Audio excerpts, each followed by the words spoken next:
Welcome to today's episode.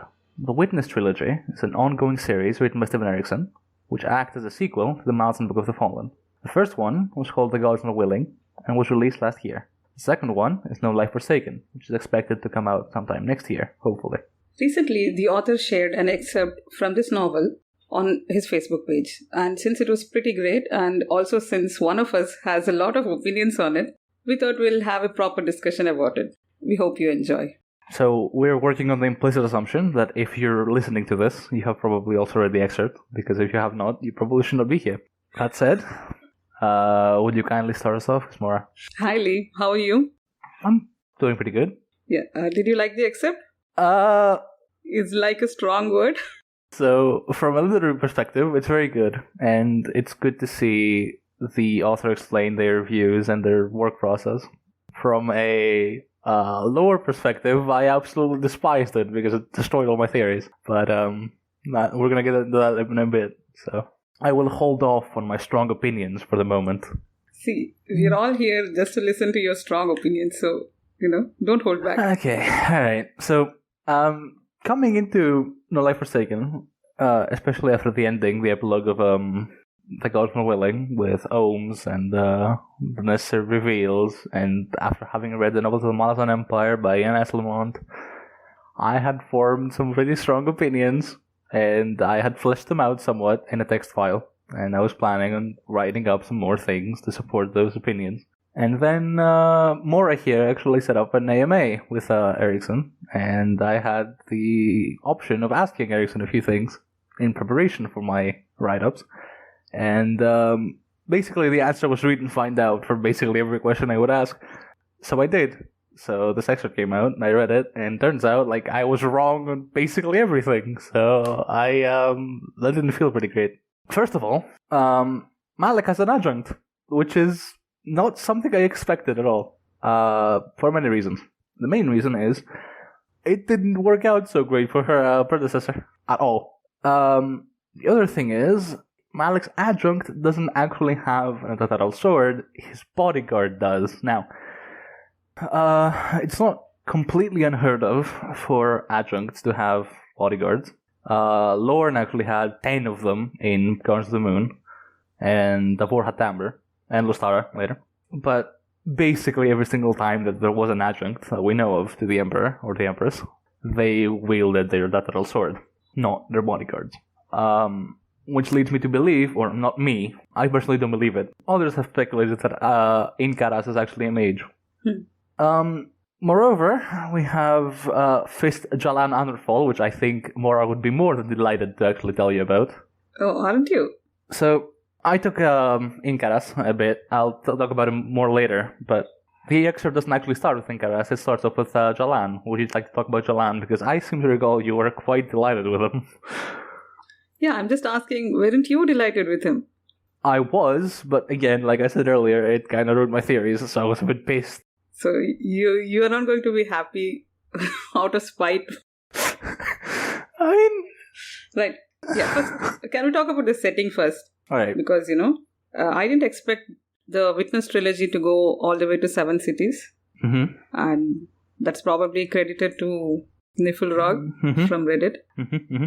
So, I've not seen the video and I'm not sure what the argument was, but it was enough to convince Steve, and I think we should probably see that once, right? We probably should, yes. Yeah, we should. Oh God. It's fine, go on. Yeah. So the thing is, regardless, this part of the Witness trilogy has come to 7 cities. Because obviously a big part of Karsa's legacy is set in that continent. Yes.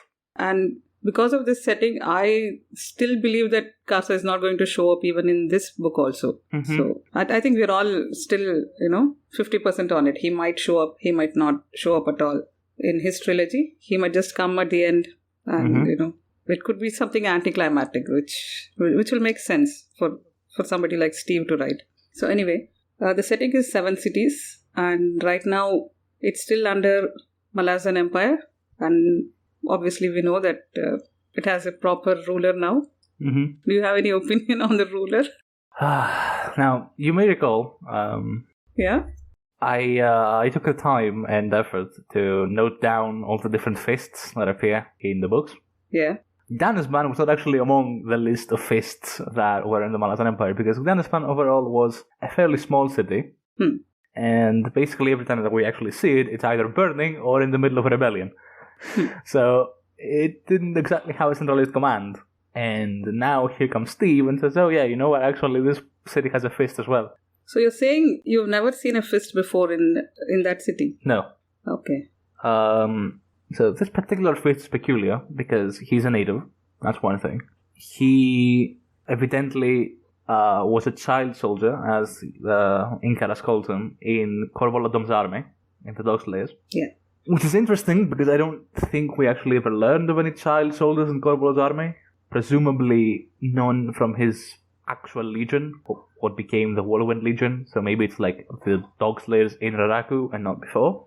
I'm sure it was the Dog Slayers. No, the Dog Slayers was the overall army. Yeah. And the corps that formed Corbolo's army was the Whirlwind Legion, which was his army when he was a fist, which he had half of it executed before defecting. So presumably, Zalan was a member of the Dog Slayers after they went to Raraku. Okay. Digression over. Back to Zalan. No, this is not a digression. Fair enough. So there are talks about his father. Now, I'm not going to get into his father too much. The main speculation I've heard is Korab, but it's not Korab because Korab is dead. So there are talks about Jalan's father.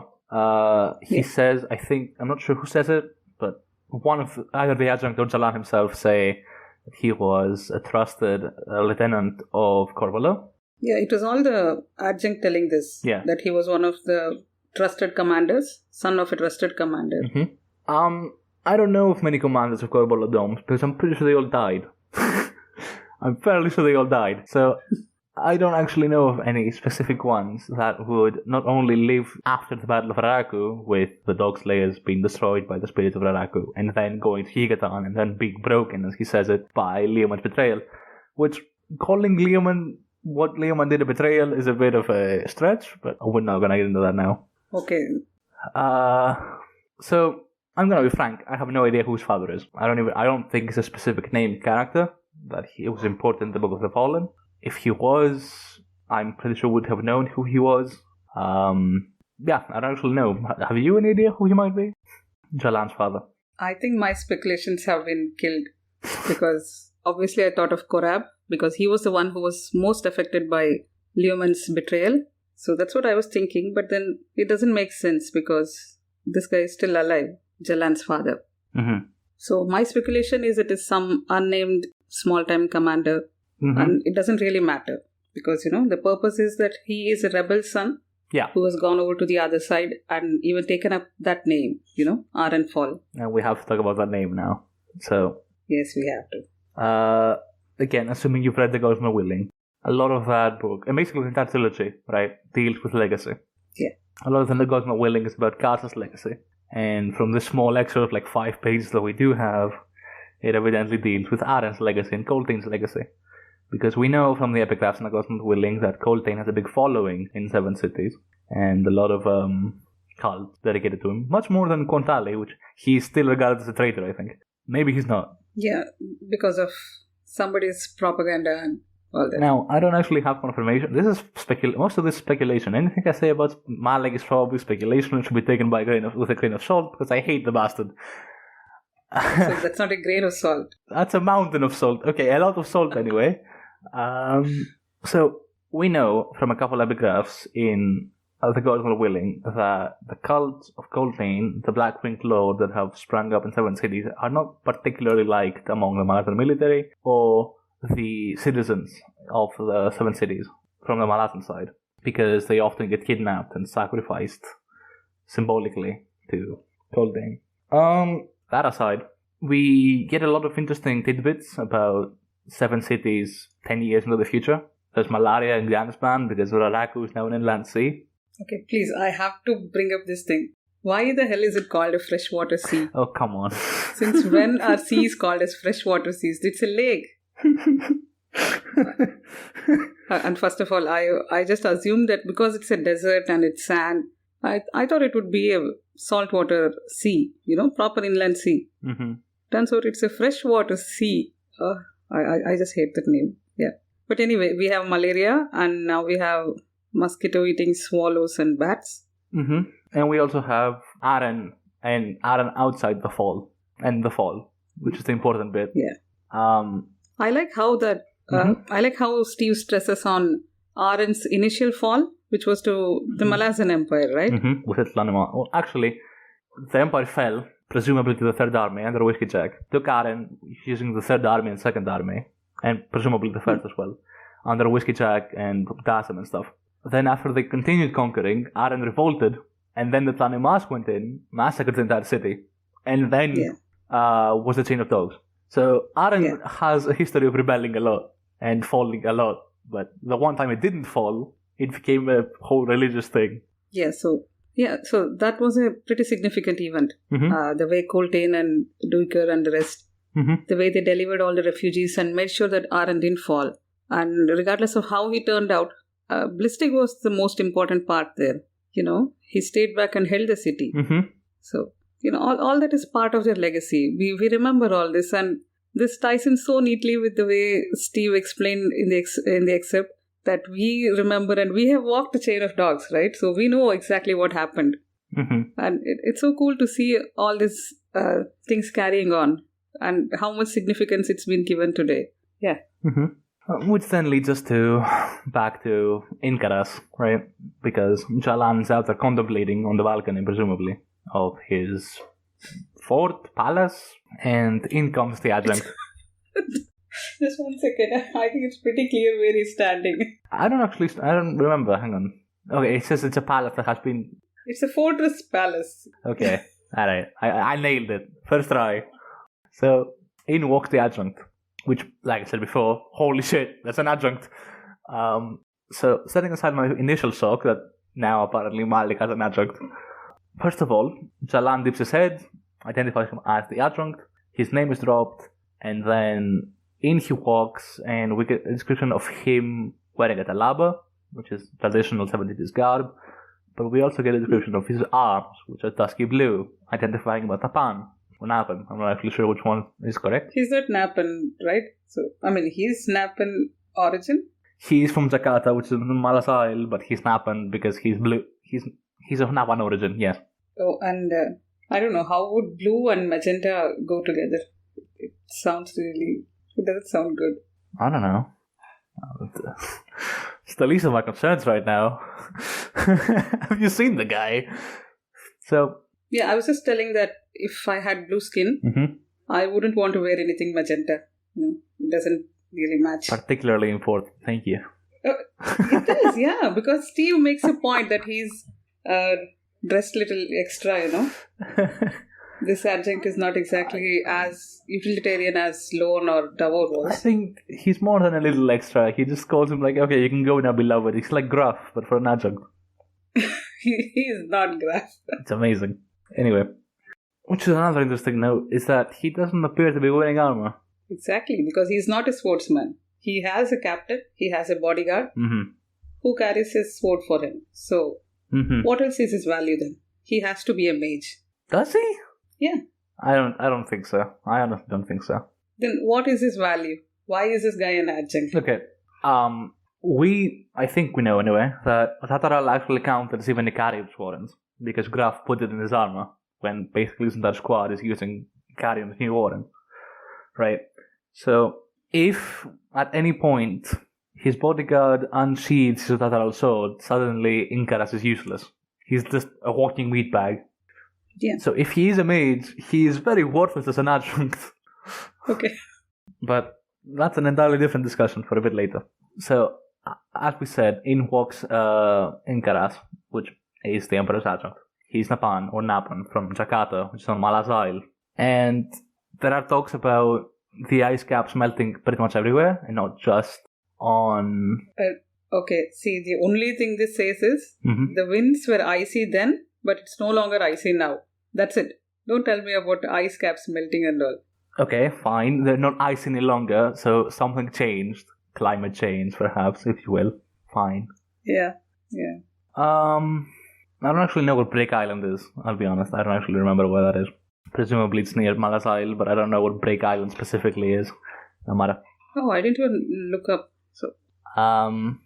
So I was saying earlier, Inkaras is here for some reason, but we don't actually know what reason. We're not sure, right? He's here presumably to talk to Jalan, and the Emperor has given him some assignment, but we don't know what that assignment is.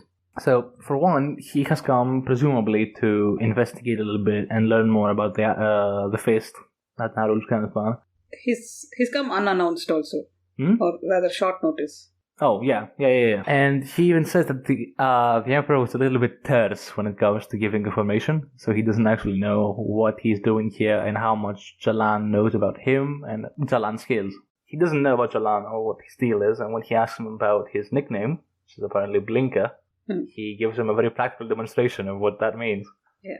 Which, let's consider what happens for a moment. Are you going to question the reality of what that happening, or... Not necessarily the reality, just think about what the fuck just happened. The Imperial Adjunct walks in to inspect, if you will, the outpost of a fist. Yeah. And that fist almost stabbed him in the eye.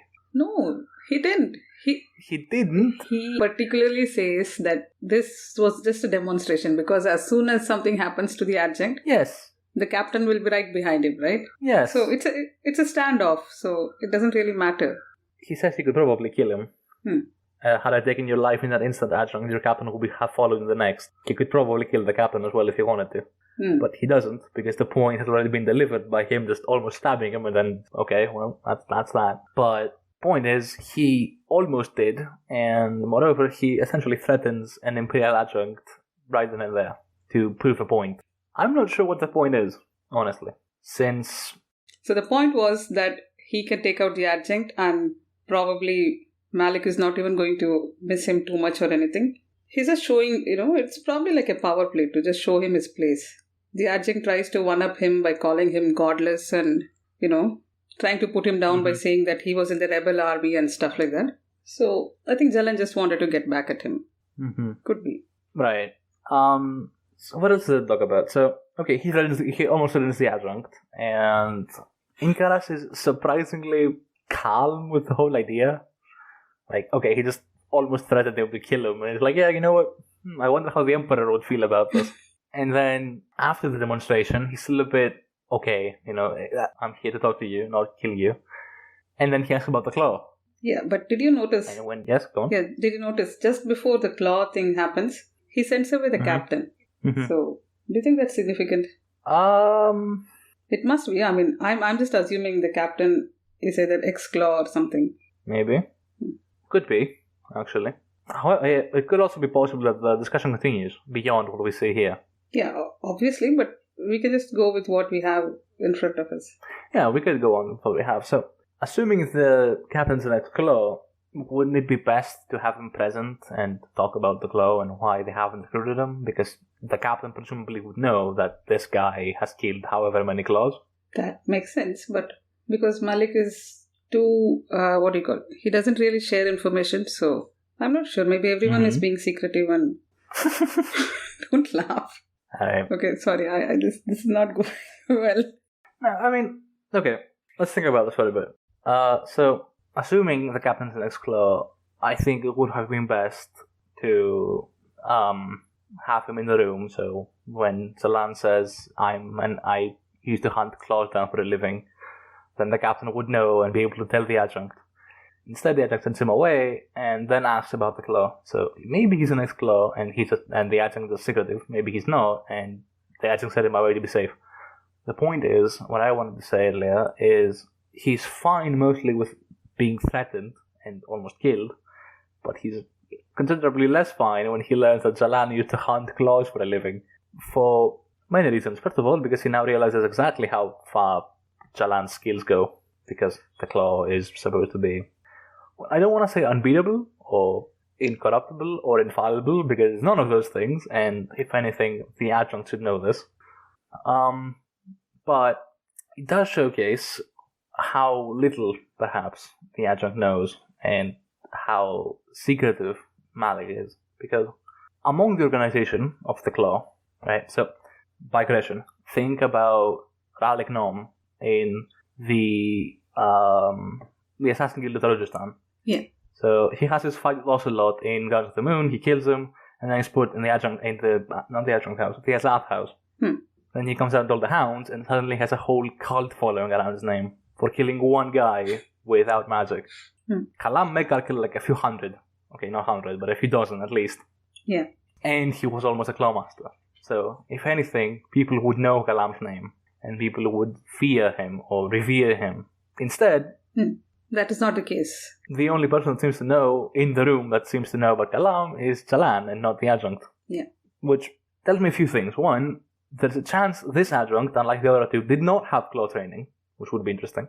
Or that Malik is hiding what Kalam did for some reason. Yeah, see, the way they're showing Inkaras, he's not exactly a warrior. Surely he's not a claw, So the only thing I've still not lost hope that he's probably a mage. He could be a Gistal priest also. But are Gistal all from Falar Island? Yeah, I think so, yeah. See, here's the thing. The glossary in the Bone Hunter says Gistal is basically just a destriant to an elder god. But I'm not sure. So regardless, he could be a mage who uses elder magic and so is not affected. Holy shit. He could be a mage who's using Icarium's Warren and so he's not affected. Or... He's affected. We just discussed this. We did that? Okay, doesn't matter. The point is, the only thing going for him is if he's a mage, it makes him interesting. Otherwise, I'm not sure what exactly his role is. So... I don't see why him being a mage would make him interesting and the lack thereof would not make him interesting. I think it's fairly interesting. What exactly is interesting about him? There is nothing. Lone was a mage killer. She carried an Otodoral sword for years and years. She was a claw. Okay. And she had history. And Lorne didn't have any semblance of personality. That's the thing. How dare you? Okay, listen, okay, so in House of Chains, right, Lostara says something along the lines of the adjunct is the extension of the Empress's will and nothing more. Yeah. Lorne embodied that to the T. Yeah. Lorne was just Laseen plus. Exactly, and that's interesting, but Inkaras isn't. Oh my god, see, you need to go and reread Gardens of the Moon. No, seriously, there is so much depth to her character. Yes, and then she buries all of that because Dujek tells her to stand down and go back to her role because you cannot kill Tadase. Isn't that the point of it? She was taken in at 9 years. And it is interesting. All this happens at 20. Yes, and why wouldn't Inkaras not doing that not be interesting? What else is he then? How did he become the adjunct? I don't know. I just want to know, how did the interview go? How did Malik decide that, yeah, this guy has to be my adjunct, even though I don't need an adjunct because I'm not Laseen? Yeah? So, okay, right. Malik throughout has had a lot of agents. First of all, he infiltrated the Claw, right? He has used plenty of agents throughout the series. He has extra agents that work outside the boundaries of the Empire. Yeah. Inkaras could just be a Claw once upon a time and then just recruited to the adjunct. He could be an agent of Malik's from long ago. He could just be some loyal dude that adjunct just that decided, you know what, you're cool, I'm gonna recruit you. I don't know, and that to me is interesting. That he could fulfill a separate role, and he could be a whole host of things. He could be a scapegoat. He could be genuinely an important asset to Malik. That I agree. I don't know, and that's what interests me. And from what I've seen from his personality, he seems to be a lot less, I don't know, cagey than both Lord and Devore. Yeah. I left you speechless about it. Yeah, I'm just laughing inside. Sorry. Okay, see, I'll agree that he is probably a scapegoat for Malik. Mm-hmm. You know, I don't care about his qualification and all that, but you wanted to know why Malik has an adjunct? It's purely because of this. He just wants a scapegoat to point at if something goes wrong. That I wouldn't put it past him, right? But why are they still carrying Otodoral swords though? He doesn't have any anti-magery things going on, right? It's just a, sort of protection. Oh, it's effective. If it works, it works.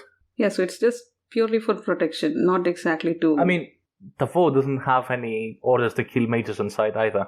The anti-mage edict has been repelled before Guardians of the Moon even starts. Well, no, after the prologue. So, Devore has an Otodoral sword, but she doesn't need it because she's not a mage killer. She's just the adjunct. True. And so, why not Jalan too? Not Jalan. Fuck. Inkaras too. Inkaras, yeah.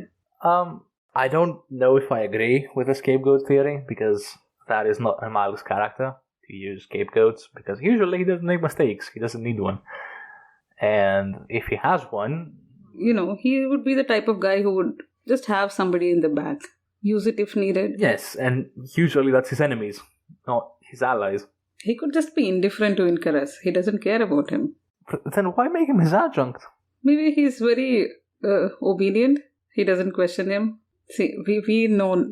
Okay, I'm sorry. Does this guy, does Incarus Solid look like the guy who doesn't question anything? The guy who walks in with dusky blue skin and magenta dyed palaba, going like, hey, I'm here for the Emperor. He looks like the type of guy that does not question anything. Exactly. Do you think he's so swashbuckling or something? No. Yes. What? Okay, we are just reading two completely different things here. You cannot be serious. Yeah? I mean, okay. Zalan asks him, like, had I taken your life in the instant adjunct, your captain would have followed in the next. The point made here in Kara Solid has already been delivered. And how do you imagine the Emperor would feel about you killing his adjunct? Upset, I'm sure. Not enough for tears, Incarus said, apparently amused, but your grave would be unmarked. On the one hand, he kind of understands that Malik probably doesn't care enough about him in the same way that perhaps Laseen cared about Lord Interpol. I'll get into that some other time. Oh God, no. We're gonna get into that Oh my later. God, that is an entire episode worth of discussion there. But Incarus just seems laid back with the whole adjunct business. Not like the type of guy who's like, not like Lone, right? Who's here, I'm the will of the Empress, and that is that. Yeah. He seems a little more chill. Like, hi, I'm here for the Emperor. I'm here to talk to you. An adjunct is the extension of the will of the ruler, right? Mm-hmm. So, regardless of how you feel about her, Laseen is not exactly a chill type of girl. So, obviously Lone is going to be uptight and grumpy and all that. And maybe Malik is a chill dude, Yeah, maybe Malik's the type of guy who has like a bodyguard in the throne room that he refers to as beloved. He just goes like, hey, yeah, you can go now, beloved. I'm here to talk with the delegate from the Rajasthan. Yeah. And then he leaves, bows down. It's like, I don't know. Maybe. I know. That's why he's a popular emperor, I'm sure that's the reason. Because he's gay. No, he's a chill guy. Okay, we're cutting that probably. No, we're not. Is that the borderline? Okay, maybe. Honestly, he might just be a bit more, I don't know, campy? Is that the word I'm looking for? Who is campy? Incarus definitely gives me campy vibes. Like almost topper like. Oh God, no. Yes, come on. No, as you say, Incarus is laid back, he's chill. He doesn't really care because you know what the difference is? This empire, after a long, long time, is at peace. That's what I've been trying to tell you, even with the God is not willing. Mm-hmm. All of this boils down to Malik ruling a peaceful empire as compared to Laseen, who was, dealing with a dumpster fire. A dumpster fire of Malik's creation, in part. It doesn't matter who created. Let's not, it was not just Malik. Everyone was involved. Come on. It matters to me. Laseen was just isolated. And I shouldn't give you rope, but... No, I agree. Go on. She wasn't exactly supported by anyone. So maybe she had it coming, but I don't want to blame her. The thing is, she did not have a peaceful empire and nobody liked her. And she could barely keep everything under control. Whereas Malik, regardless of how he came by the empire and, whether he solved problems which he created himself and all that, he has a solid empire now. So he's just consolidating his victories and probably throwing parties with campy adjuncts. Yeah, I was just about to say, it doesn't matter. I was just about to say that probably in the next excerpt or when the book comes out, we'll see that there are more than one adjuncts. Oh. Maybe he has one for each continent. How would you feel about that? I think that's what a high fist is for, not like an adjunct. Why would you need a different adjunct for each different continent when you have a military governor that functions in much the same way? Maybe adjunct has an expanded role. Under Malik? Okay, now we're pushing things. No.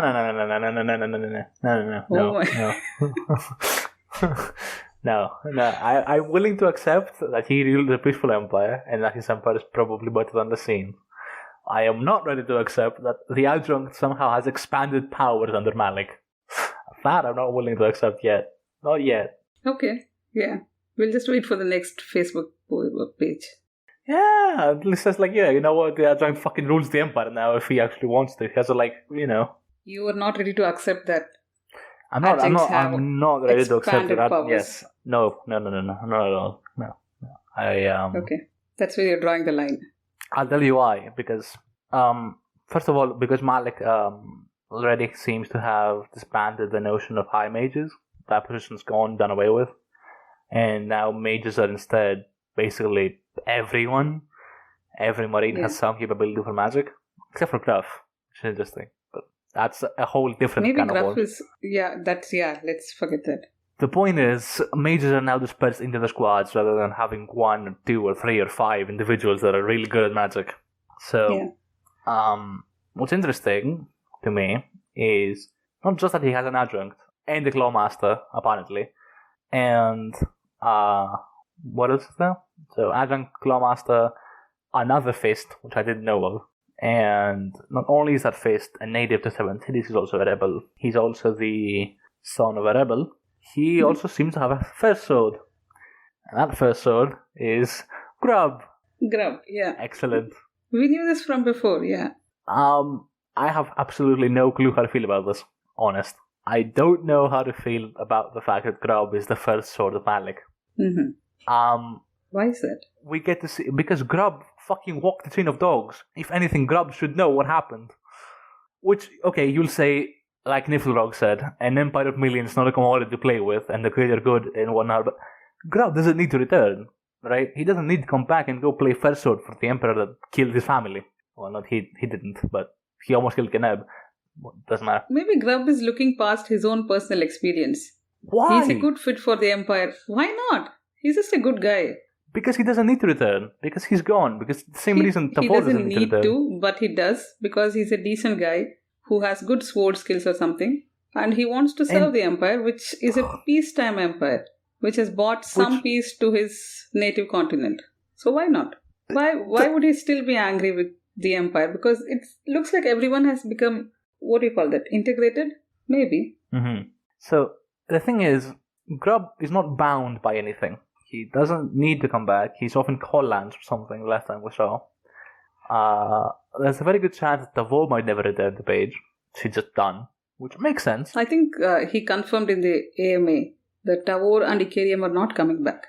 Yeah, which begs the question, why did Grub come back? You said because he's a nice guy, and I said, well, if he's a nice guy, he can just go retire and do whatever else.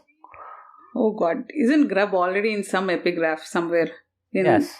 In one of the books. So yeah, he has to come back. He still has a role to play. Well, he has to come back, but the thing is, why? Okay, fine. Let's delete Grub. No, I mean, this doesn't answer the question, you know. He has to come back because the epigraph said so. Okay, but why does he need to come back? And the answer is because the epigraph said so. That's cyclic reasoning.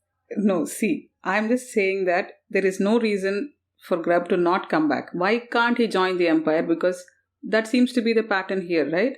Even though they were rebels, they've all, what's the correct word? I'm just saying integrated. They've all become integrated into the empire. They don't really see themselves as rebels anymore. So, whoever is ruling, Grub is just offering his services to the current ruler, who seems to be fine, who seems to be doing fine. And just like Jalan, why is he the fist here? With a name like Arenfall, why did he join this empire? It's the same reasoning, right? Are you asking why Grub has to come on page? Which we haven't seen yet, but there's a very high chance he's going to come back. I'm asking why Grub would join Malik specifically. He joins because this is what I'm saying. The rebels are no longer rebels. They have all joined the empire. That's it. They're not rebels. Grub was never a rebel. Grub walked the chain of dogs from start to finish. He went from Hissa all the way to Ara and back. You're saying that because Malik betrayed them. Of course. Maybe he's... I think he sees the bigger view probably. What bigger view, for fuck's sake? He can leave the empire be and not touch it at all with a 10-foot pole. The empire is doing fine without him. The bigger view that Malik is the current proper ruler and who is doing a not bad job of it. Okay. What do you expect Grub to do? If he turns out to be a really good swordsman and obviously a super-powered mage or something, what do you expect him to do? He can just retire, do whatever else. He doesn't need to go on and beat kick-ass and do first sword things, does he? I don't think so. Everyone does. Why else are we reading all these things? all these characters are meant to do some big things, right? Anyway, I think we went on a bit too long with Grub. So I have opinions on the whole thing. I have opinions on the way Malik runs the Empire, but the common denominator between all those opinions is I don't know what Malik is headed. Like, what the fuck is the game plan? You know, of course, okay, it's not unheard of for Malik to recruit among enemies and quote-unquote fallen and rebels and stuff. That's fine. I can get behind that. Laseen did it too. A big part of Guardians of the Moon was actually part of that, giving Turbanor, I think it was, the face role in Darujistan and giving Forkan money to go kill the Cabal. This is not new. Yeah. What is new is I expected Malik to make sweeping changes to the Empire, right? Because he took over from Laseen, and we are thrust into this world where everyone's a mage now. The Emperor's making laws all by himself, and he presumably has dissolved any semblance of parliament or secondary institution that might have aided the Empire directly. He still has fists, which he severed in The God's Not Willing. He still has the claw, and for Laseen that was enough, Yeah. The claw and fists were enough. For Malik, obviously that can't be enough. But I guess she also had her adjunct. So I imagined that Malik would change stuff, maybe. So one thing that I think I'm not wrong in is Malik has made of himself an irreplaceable part, a replaceable cog in the Imperial machine, right? Without Malik, the Empire can't exist. Not anymore. Is it? I think so. How exactly do you mean? Because, okay, let's assume for a moment that at some point in time, Malik drops dead. Somehow. Yeah. He has a stroke. It doesn't need to be an assassination. He just has a stroke and dies. Okay? What happens then? I'll tell you what probably his adjunct takes over. That or civil war, because he doesn't have a designated heir. Because no? Oh, no. There's a good chance the first sword takes over. That's the thing. We don't actually know a specific order of succession, because Kellerve didn't have an adjunct, and his order of succession allegedly went Dancer, Dassam, Surly. He had an adjunct who was not named. Dancer is his adjunct. Okay, maybe. If you think about it. I guess. But the thing is, we don't know of a specific order of succession for the Empire in general. For Kellanved, from what we know, it went Kellanved, Dancer, Dassam, Surly, X. Okay, yeah. For Laseen, it went Laseen, Tavor, something. No, it was just Laseen and Laseen, What do you mean? You really think Tavor was next in line if Laseen dropped it? No, I don't think she would accept it. I don't think she would actually take the throne, but I think that was the plan B. No, but if you're taking up the role of adjunct, knowing that you're also going to be her successor, I'm not sure Tavor would have done it. And see, I have not finished Return of the Crimson Guard, but as far as I can see, Laseen is not someone who would have planned for her death or something, right? I don't know. It doesn't... Maybe not, but... I'm not sure.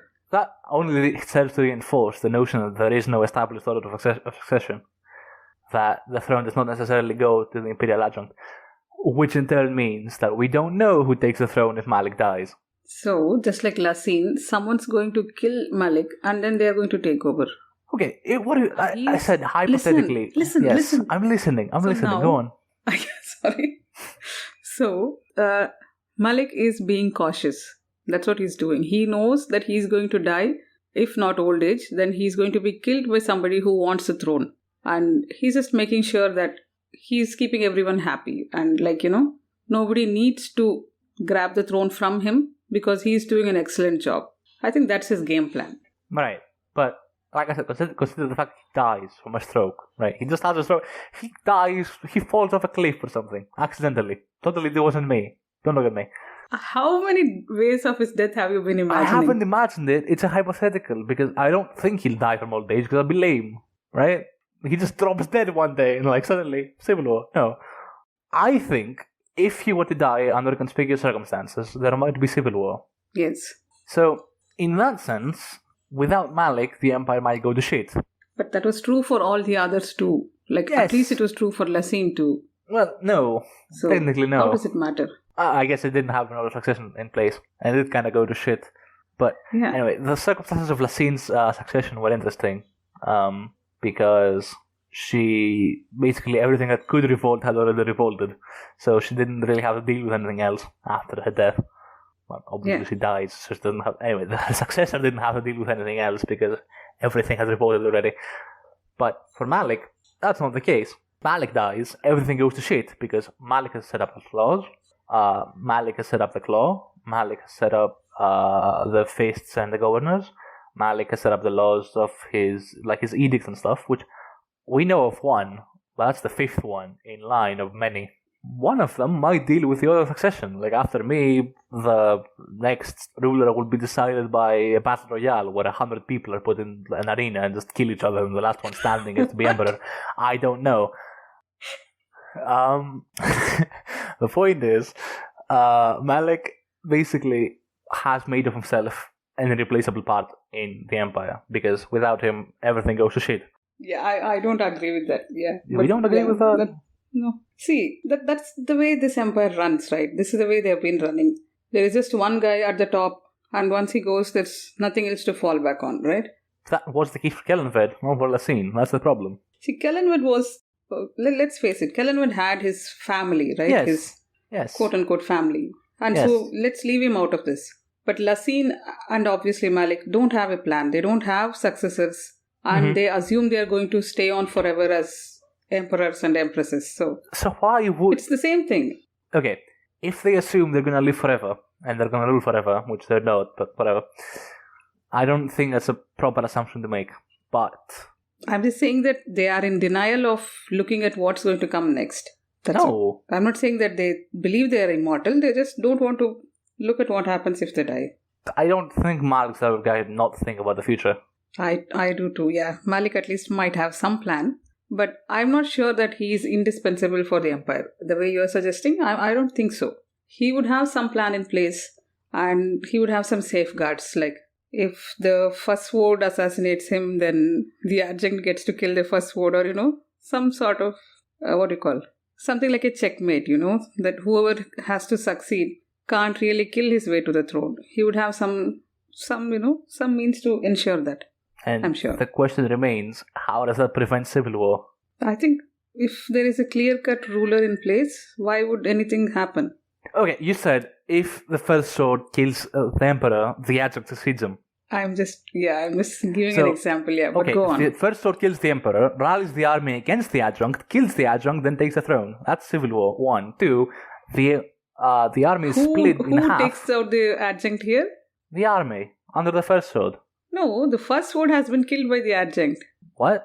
See, the first sword kills Malik, adjunct kills first sword, and everything settles down. That's somehow, the thing. How? I'm not sure.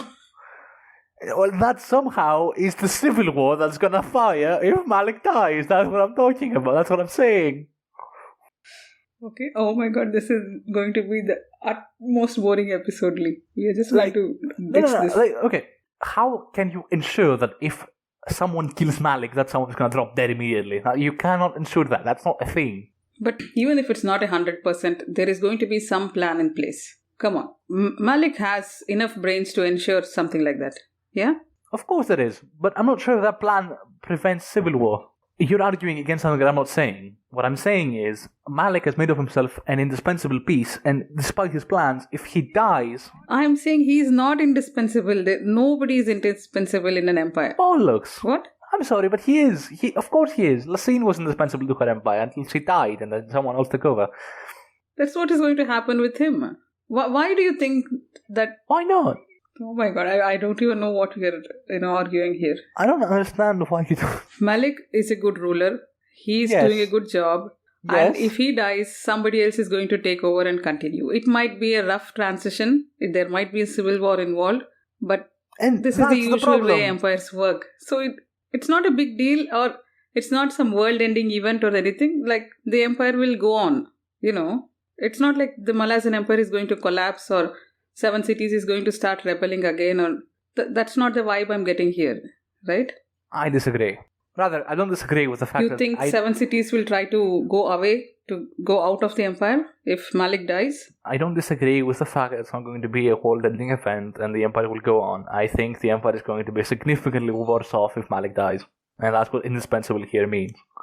Oh Yes. my god. Okay, yeah. Now I get you. Yeah. Of course, the empire is going to go on because Laseen killed like the entire high So we have like 15 minutes of shit we need to remove now. Let's discuss a bit more. Laseen killed like the entire high command of the empire, and the empire went on, right? Yeah, true.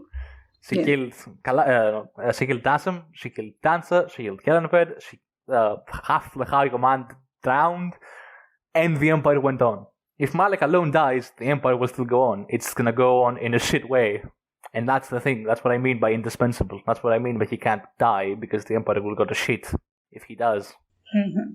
Now it makes sense. And that's what I mean by he has made himself indispensable because there might be civil war, there might still be slavery, there might be revolts, there might be famine, there might not be none of those things. I don't know. But precisely the fact that there is uncertainty in this regard is what makes Malik indispensable. Right. And he has essentially codified that into his laws because it's his laws, it's Rel's edicts, not the Empire's edicts. Okay, back to the excerpt. So that is his legacy, Yes, his maybe. And the restructuring of the empire and the ruling and all that. Mm-hmm. So it was something Kellenwood started and... Mm-hmm. Yeah. So you wanted to move to? What more is there to talk about? Because I went off in a big digression there, and you said you wanted to hear my opinions on Malik and the excerpt. I provided my opinions. Do you hear me complaining now? I'm not saying. I am complaining because I have to edit. I'm not sure how much to keep of all this, Okay, I'm sorry. No, it's okay. I mean, so I think that's about it. I think we heard all the points that we wanted to, except for the fact that Zalan apparently was contracted by Malik to do the purge. That Malik just essentially told him to hunt claws, or sent claws that were inefficient at their job to die at the hands of Zalan, which is interesting. It actually recontextualizes a lot of what Laseen does in the Bone Hunters, because a big part of what I was thinking was like, why do you want to kill Tavor so bad that you sent 600 assassins after her? On the one hand, it makes sense because it prevents civil war. On the other hand, it's a bit excessive.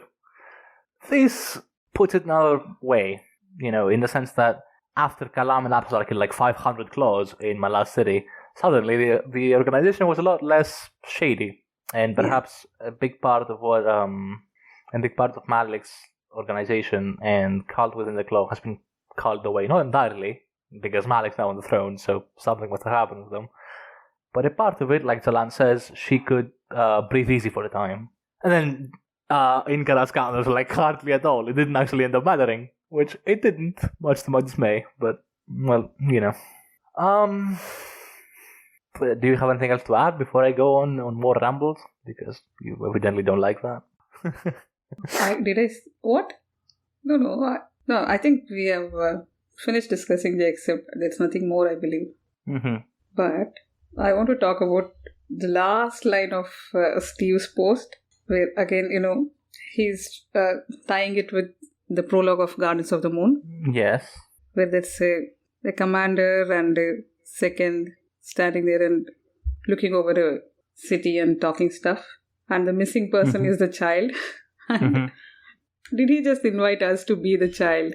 To go on and tell him that how much you want to be a soldier? The world has no need for soldiers. Yeah, that is the unsaid thing. How did Philip say it? Let me find it. Hang on. Gano says the world does not need another wine merchant. Whiskey Jack bites down his reply. The obvious reply that the world doesn't need one more soldier. And then in the epilogue of The Crippled God, in the similar situation, Fiddler thinks about it for a second, stops, and then says, well, the world always needs more soldiers, right? Yeah. So which one of the two are we? Are we Whiskey Jack or are we Fiddler? That's the thing. Not we, Steve, because we're the child of the situation, right? No, I think Fiddler was in a fishing boat or something. This is definitely Whiskey Jack's scene. Yeah, I mean, yes.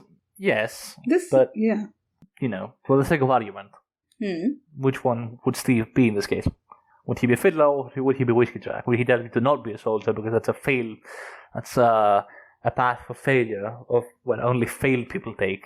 The way I see it, I don't think Fiddler meant that, you should be a soldier and, he's encouraging him to go and fight wars and stuff. I think he just agreed with the child for that moment, out of making the child happy, that's all. I think he meant it in a more symbolic way, in the sense that soldiers, especially the Malasan Empire at the time, probably had more integrity. I don't think so. I don't think that's the sense Fiddler wanted to give this young child. He just agreed with him in the moment. You didn't see it that way. That's an entirely I think he meant it. Yeah, it's just that when he invites the reader to tell me again how much you want to be a soldier, it's a little... yeah, it's just a nice way to end the post, I believe.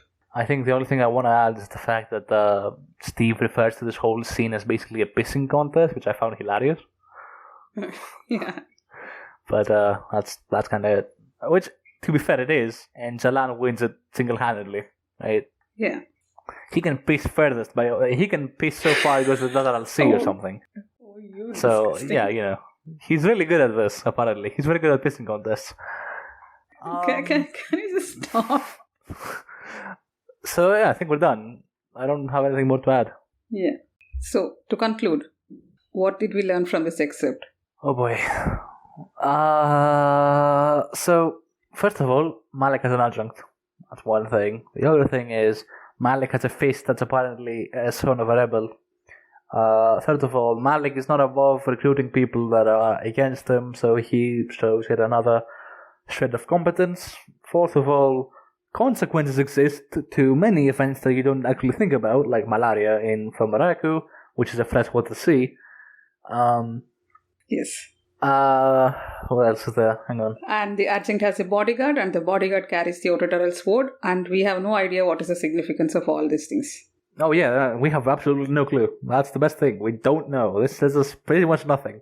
And this is the second chapter except. So, are we in the... have we come to 7 cities in the first chapter itself? We don't know. Do you have anything more to add? No. Alright. So, thanks, Lee. Thank you for your time. And remember, kids. What? Before you go to sleep tonight, or any other night that you listen to this, just for me, just fuck Maligrel. Thank you. Alright, thank you, Mora, for your time. I'll catch you next time. Yeah. So, yeah, thank you for your time. Thank you for being here. Thank you for discussing this with me. Thank you for allowing me to ramble onwards and listening to my ramblings. You may have noticed I have a lot of ramblings about this. Yeah, we all know that, yeah. But the pleasure is mine. I shall catch you later, whenever it shall be, next time.